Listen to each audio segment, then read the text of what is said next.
On. You got green lights. Hello everybody, welcome back to the channel. This is another episode of SPR Weekly. It's actually a Friday, but we're going to start it today because I'm going to be busy next week, so I'm using an extra day to my advantage. Anyway, to start things off, we have got an A-class in. It's coming for an MOT. Failed its MOT because the airbag light is on, SRS airbag light. I think we've showed you quite a few of these in the past on the channel. Passenger seat pads go faulty and brings the light on. John's halfway through doing it, so I'll show you what's going on.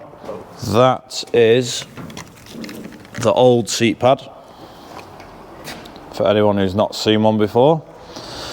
And what that does is, that sits inside your seat. When a passenger is sat on the seat, the pad detects that there's weight on it and in turn turns the passenger airbag on. So should you have an accident, it's activating the airbag if there's a passenger in it. It tells the car there's somebody in the car or that someone isn't in the car. So you got to take the seat out. It's the easiest way to do it. Take the seat out, take the lever off, remove the pad, and then John's going to fit the new one, and then we can get the airbag light off.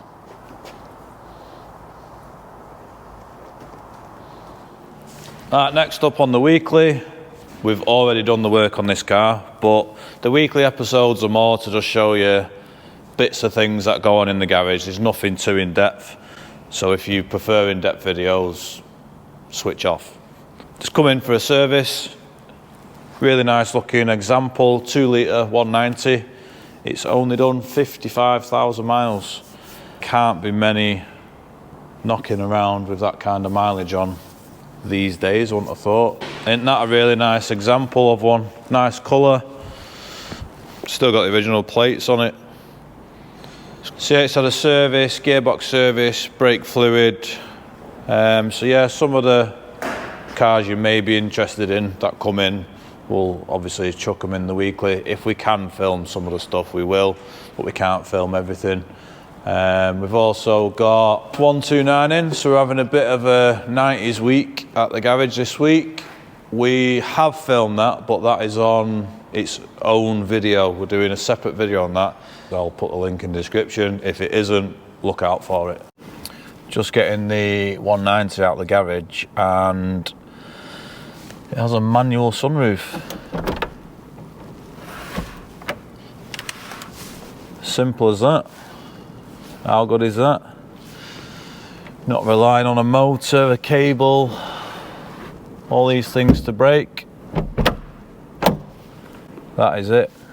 It has also got the original Blaupunkt stereo in it. The condition of the interior is actually quite good, but yeah, 55,000 miles. Electric front windows, manual rear windows, airbag. Airbag was an option, I think, or did they come in on a certain year or something? But they didn't all have airbags, I know that. It's an unusual spec actually. So it's got electric front windows, a manual sunroof, windy windows for the back, but it's got rear headrests. I'm pretty sure they didn't all come with rear headrests. I'm pretty sure you had to request them, or it was in the limited edition LE model. Usually the door cards all peel up in the sun, and these are all spot on. All 4 of them actually. Yeah, usually they pull up and they just look horrible, but yeah, it's quite a nice one, this. I'd be happy with this if it was mine. Blue with the grey trim.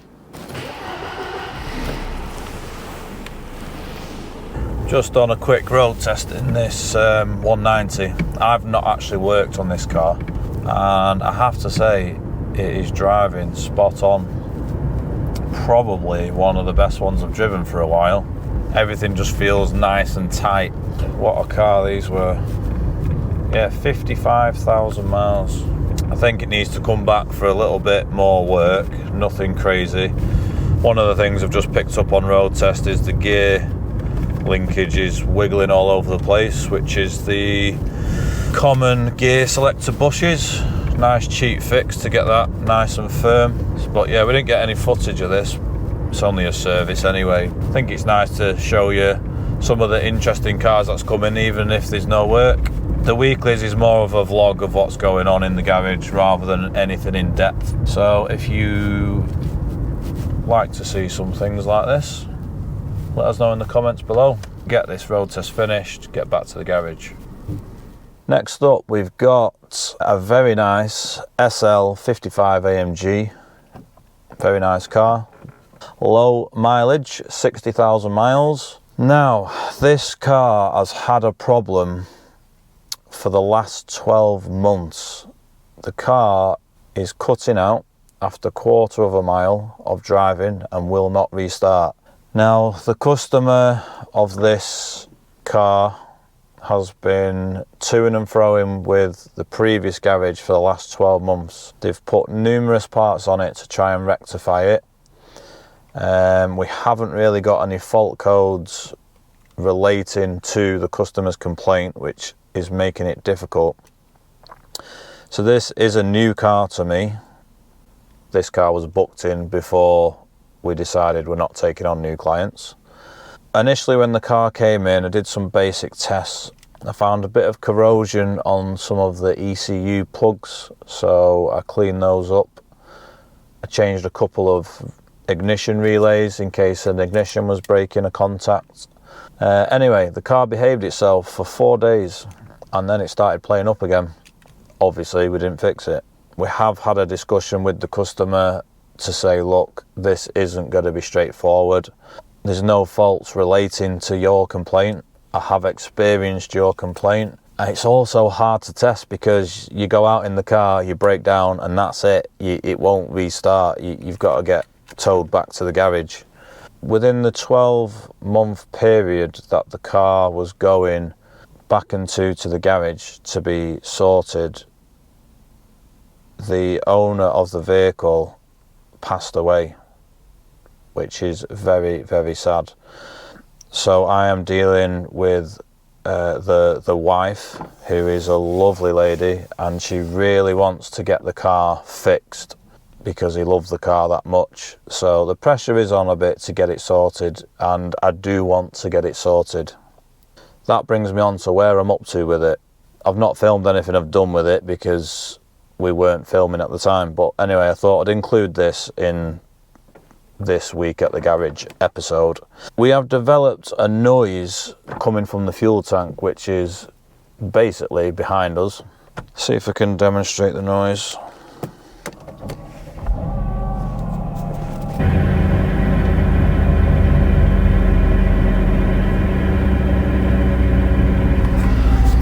I'm not sure if you can hear that, but when the pump is running, there's a really loud continuous noise in the tank. Now this car has already had a fuel pump fitted. It's had a fuel filter, a fuel pump. It's had all sorts fitted at the other garage. It's not the fuel pump. The noise is running alongside the pump. So when I prime the pump, I can hear something happening in the tank. I've tested power at the fuel pump, and I didn't know this, but apparently it's only supposed to take up to 8 volts and it's using 12 volts. So if I didn't research that, I'd have presumed 12 volts would be normal. Apparently it's not. If it's over 8, I'll double check that. If it's over 8 volts, there is a fault with the fuel pressure, and if that part fails, you would get a noise like that in the tank. I am hoping that that is the reason why the car is playing up and cutting out. If it doesn't cure the cutting out, at least it's going to cure the horrible noise, because when you're driving, it's just horrible. It's just not what you want to hear. The pressure is on a little bit with this car, and I do want to get it sorted for the lady. You know, these cars mean a lot to a lot of people, and unfortunately the other garage just couldn't fix it. No disrespect to them. They'll be in the same position as me, no codes, you know, they're just going off a bit of gut instinct really. I've been going around testing things. It's very difficult, it's very difficult. So let's get this part in We'll then measure the voltage at the pump again to see if that voltage has come down. If it has, that's a good sign. If the noise has stopped, that's a really good sign. And see if it fixes it. Quarter of a mile down the road, cuts out. So if we can make it further than that, that's good going. But with faults like this, you never can tell. Right, we've fitted the fuel regulator valve. The noise has gone. We couldn't really show you fitting it because it's just so fiddly. Once your arms are up there, you just can't see a thing. So I've tried to show you where it's located. After fitting the part, we've tested the voltage at the fuel pump and it has dropped to 7.5 volts, which is correct. Before it was at battery voltage at 12 volts. So it has made a difference to the fuel pump voltage and the noise has gone. So we're hoping that's the reason it was cutting out. We've reset the mileage trip to 0. We're just coming up to 1 mile. Now normally she'd have broke down by now, so that's a good start. I brought Nathan with me in case we break down and we have to push the car to the side of the road. So far so good, but that noise is completely gone now. It was so loud in the cabin, it was unbearable really. Anything you want to say, Nathan? No. Covered everything. Right, that's 2 miles done.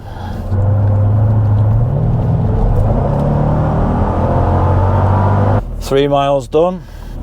We've hit a red light, so we can do a 0 to 50.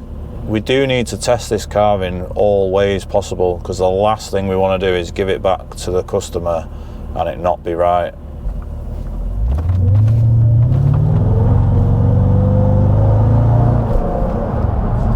It's 50. Right, after our successful 4-mile road test, we've decided to take it down the motorway, which could be a bit risky, but we've gone for it. We've now done 10 miles, so I'm really pleased, because we've been scared to death of driving it, because we have managed to get it to fail in the workshop and it just would not restart no matter what you did. So the last thing I want to do is break down away from the workshop and have to call for recovery and waste all my day. So that's 10 miles in the bag. And now we've got to drive back to the garage, which is probably another 10 miles. I can't wait to ring the customer and say we've got some good news. And we will keep you updated, see what else we've got in store for this week at the garage.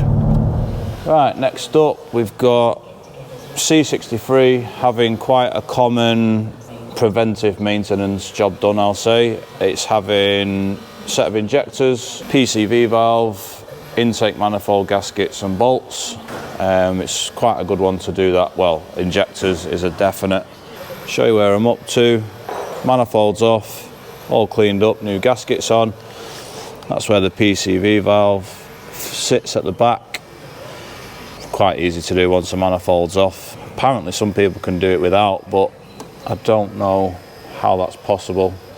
You must have double jointed hands or something. There's the manifold. New injectors are all in. Give all that a good clean up once it's refitted. Give the full engine bay a clean. All the old parts. The PCV valve snapped in half. It's really brittle. So that was definitely due. I actually struggled to get all the injectors out. As you can see, all the seals, the rock hard and split, they've all cracked. They go on the bottom of the injector. So I think this is getting done at the right time, to be honest. Bolts, we don't reuse the bolts, the one-time use bolts. So we've got fresh set of bolts, and there's a new torque sequence when we torque the manifold down. Right, that's the C63 all done, all back together. Give it a couple of ignition primes. Nice red leather seats. Job done. Leave that running for a bit, check everything out. Like I say, give the engine a good clean. It's quite dirty underneath actually. Tons better now, and we'll get on to the next job. Next we've got a C55 AMG. It's having new brake pipes. We're fitting conifer brake pipes, which can withstand higher pressure than copper. It's quite a nice car, this. These are rear brake pipes. We've got to do the rear hoses as well. It goes over the top of the fuel tank, so you've got to drop the fuel tank down. You can see where we're going to join them here. Go up and over the tank. Just finishing up the brake pipes on the 55, and I just thought I'd show you something. This wheel arch cover goes here, it goes down and underneath the car.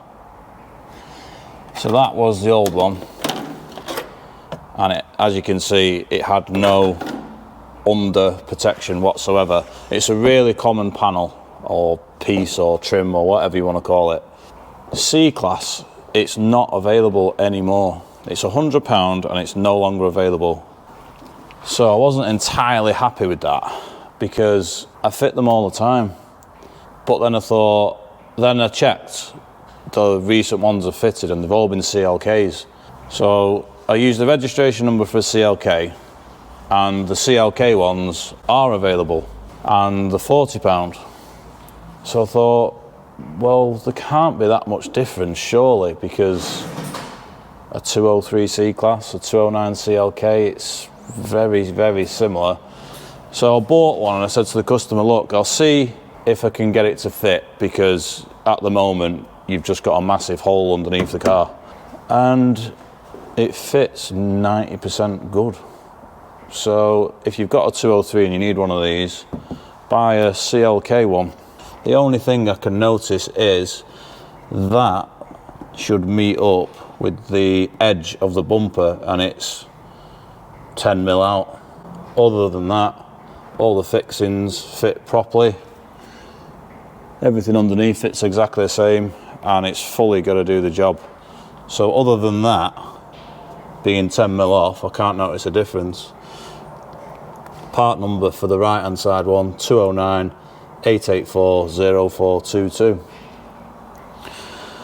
Don't know what's going on at Mercedes, but we've saved this customer from having a hole in his bumper.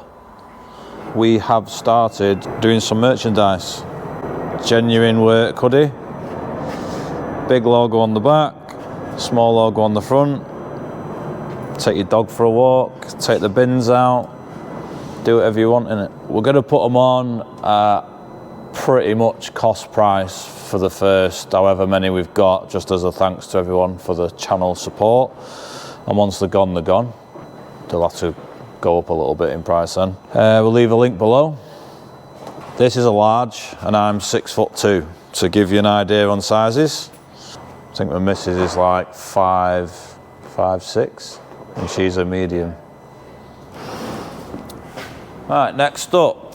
I say next up, we've already actually done some work on this.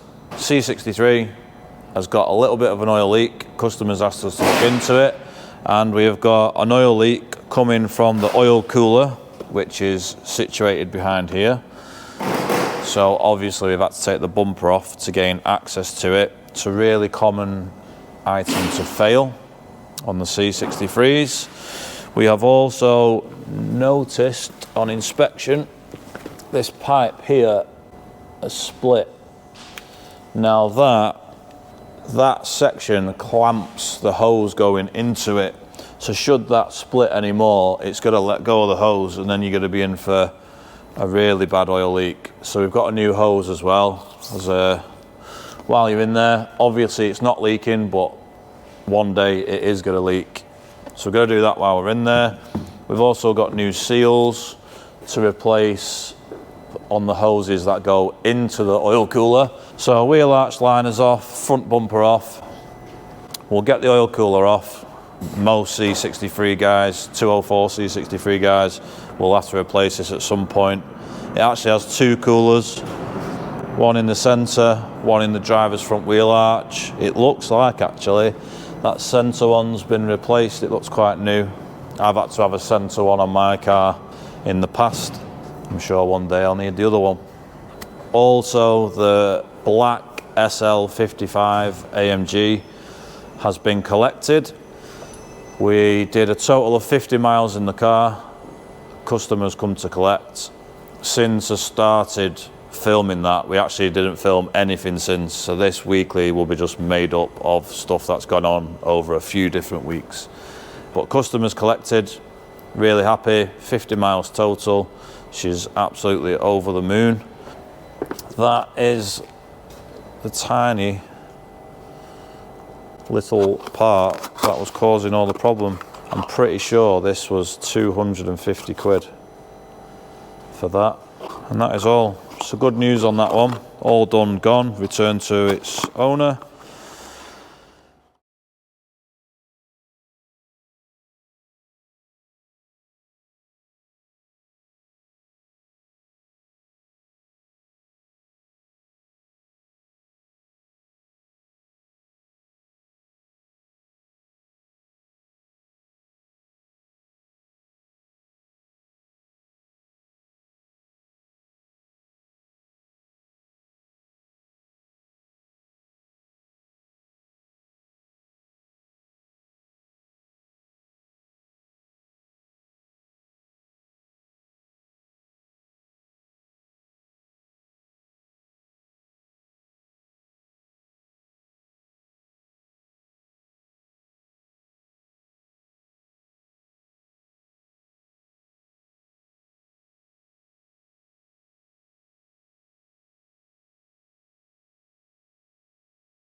So here's the new oil cooler.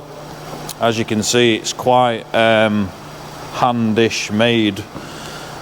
See the welds. Whoever welded that side clearly wasn't too happy, and I've ground the welds flat. I don't think that's a machine, that. Interesting. Anyway, new cooler. The old one, you can see where oil has been pulling up and leaking out of the bottom there. Like I say, it's a really common fault, this. So we get that refitted in there. We've got a new pipe to replace the one that was rotten. New seals for the pipes that go in here and here. And then we can reassemble. I think, I'll double check, I think these are about £500 or £600 for that. Big bills, big bills. Do you know what AMG stands for? All money gone. If you own an AMG, all your money's gotta go. Money, money this, money, money that. Profit will make me wallet fat. Right, let's get it reassembled, and that'll be another one done. Right, the new cooler is in. It like fits in like a cage, so you can best see it best from this side. See, it fits in there. New seals for the old pipes, one there and one there, and then the pipe we've replaced goes from there, routes itself over and joins there. So last thing to do is put some of the wiring harness back in, route it back in properly, plug it back into the bumper, fit the bumper, check oil level, road test, check oil level again, and then that's this one done.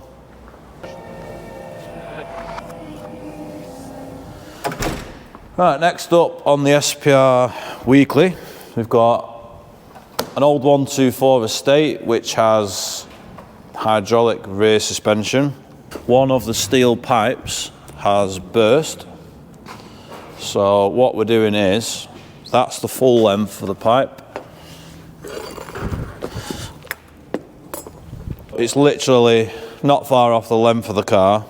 So rather than piece a section in,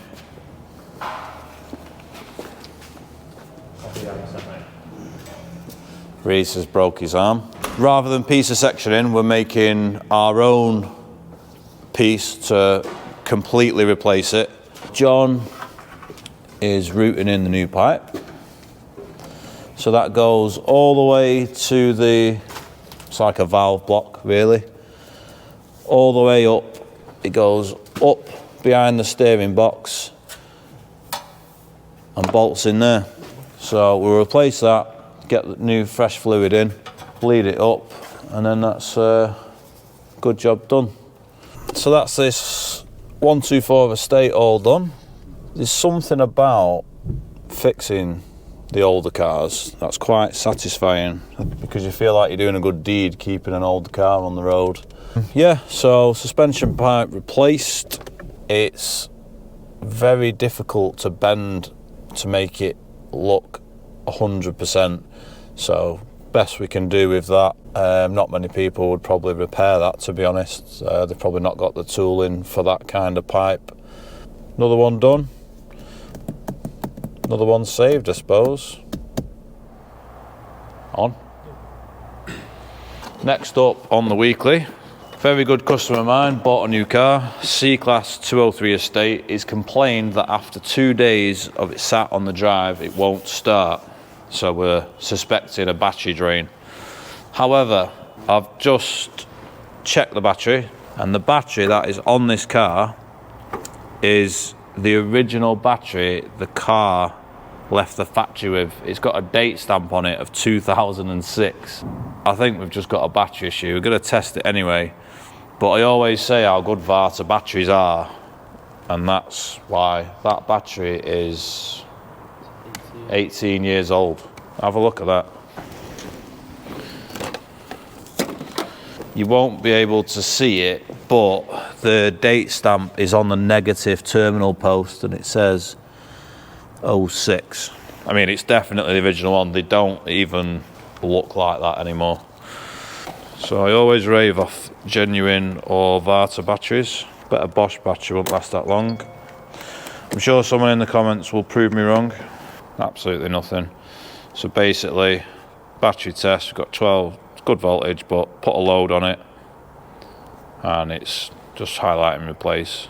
Nice and simple fix. Just thought I'd show you that. These batteries last forever if they're looked after. Well, not forever, but you know what I mean. So we've just had a quick delivery. Well, not quick, but it's come a 5-hour drive from Joe at Shifting Metal. If you follow Joe, you'll have seen a video on this ML. No one can fix it. So he sent it to me. This is going to have a video of its own. It's not, we're not going to fix it on this one. It's going to have a video of its own. The Unfixable ML. So hopefully we can fix it. So hopefully there'll be some content for this coming soon. So I've not looked into this job whatsoever, but after a conversation with Joe, I believe it is stuck in gear, so it's in gearbox limp mode. It won't shift up through the gears. Obviously the car drives forwards and backwards, won't shift up through the gears. And I believe possibly a glow plug issue or something like that. Quick inspection of the car. It's actually a really clean car. Yeah, look out for this one. Next up, we've got a bit of a classic really, E55 AMG. We're having a couple of issues with this. The first problem is we've got ABS and BAS light on the dash. Classic fault on these back in the day. Brake light switch, he's got no brake lights and those lights on the dash, so a nice simple fix. The next problem, well, not a problem we're having, it's a bit of a personal preference, is the car sits quite low. We can't get our tracking gauges on that, and the customer doesn't really like the ride at the moment. Now, not many people know this, but there's a couple of options with this. You can, shall I go and get the bits? Yeah. It's easy to show. The springs sit on I'll call it a top mount. It's like a big rubber mounting. So your spring sits in there. Now you see these notches? You can buy these in different sizes from the dealer. That sounds so bad. You can buy these in different sizes. 5 being the thickest one and 1 being the smallest one. And I think it goes up in 3 or 4 mil. So we bought the tallest ones for the car to lift it slightly, and we'll see how much it goes up by. But yeah, not many people know that these top mounts on the older cars, 210s, 202s, there is different ones that can give you different ride heights. So if you wanted to just drop your car, say if you had a 5 notch one on and you wanted to drop the car, you know, 10 mil, so it's not like lowered as such, but just to take that gap out, you could put the shortest ones in. So we've got a full set of them front and rear. As you can see on the front, I can't even really get a finger in. We'll take a measurement, get the springs out, swap them all over, take a new measurement, and then we're also hoping that we can get our tracking gauges on, because we need to track the car. 64, 640 mil on the back, probably same on the front.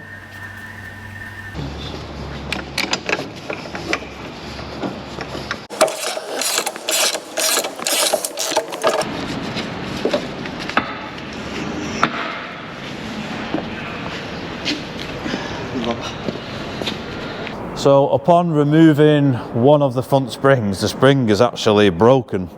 The tail has broken off. Classic Mercedes. Tiny little tail broken. Got a new spring. Amazingly, Mercedes had this in stock. Mercedes-Benz Stockport had a 210 E55 AMG spring with our colour codes in stock. 2 white, 1 yellow. All Mercedes springs have colour codes which determines the specification and weight of your car. So it's very important to fit a genuine spring so you're not getting a wonky car. But that's amazing, that, isn't it? Somebody's definitely ordered them in and not collected them. Anyway, their loss, my gain. So it's a 3-pip top that's come off, and we're fitting the 5s. And as you can see, the height difference. So the spring also doesn't fit as deep into the cup. So that's as much as we can raise it. Let's get these in and see what it looks like. Also, the spring on the bottom of the springs, sat in the wishbone, sits in a shim, which they rot away and not a lot of people replace them. So we've fitted 4 brand new shims as well, which slot straight into there. New mountings are in, new spring in. As you can see, we've definitely got more clearance. Before, I couldn't get a finger in, and 2 fingers there now. So what were we before? 640? We are now at 66 and a half. 66 and a half. So we've gone up 20 mil, 25 mil. You're incredible at math. So the point was, the customer wanted slightly more clearance and he wanted us to be able to get our tracking gauges on it. I'm happy with the results of that. So can we get a tracking gauge on? Do you want to do the honours, John? Look at that. So I hope everyone's learnt something there. Early model Mercedes, if you want to drop your car a bit, you can just change the rubber mount tops and keep the proper springs just to take that edge out. Or in this case, customer wanted it going up a bit. Obviously you've got to do a few measurements and stuff, because if you want it to go up and you check your bump stops and it's already got the biggest ones in, then you've got no chance. That is how I think the car should sit. That's how the customer wants it to sit, and that's going to be a lot more comfortable for him. So I think he's going to be really pleased with that. Yeah, we're pretty much even all round, give or take a couple of mil here and there. So yeah, it's another one done, another happy customer, and a rare car for the channel. Also, we've got to do the brake light switch, which is there. Take that out. Not done one of these for years. You've got to set these brake light switches up. So as you can see, that one is a lot lower because the adjustment has already taken place. So what you do is, you extend your new one out as far as it'll go. Push your brake pedal down as hard as you can. Fit your new switch. Plug her in. And then when I let go of the pedal, you should hear it ratcheting and clicking back. Did you hear that? So now, we might still have faults on the dash because they're not been cleared, but lights are off the dash. Have we got brake lights? So that's a nice little cheap fix. I think a brake light switch is about 20 quid. Used to do them all the time back in the day. ABS, BAS light, no brake lights, brake light switch. Just got to put all the trims back together, track it up, and that's this one done. Right, getting to the end of our weekly episode, and it seems to be a bit of a thing that at the end of each week we seem to, or have been, showing what we've been sent. So on this week we have been sent a package from America, which I'm sure wasn't cheap to send, from an aircraft engineer.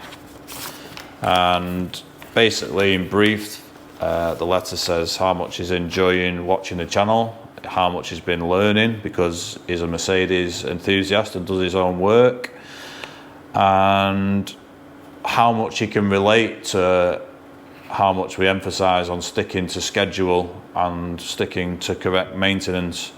Obviously, being an aircraft engineer, that is vital because there's going to be no room for error there. And he sent me a really nice letter. Thanks very much. And he's also sent me some of their merchandise from their own company.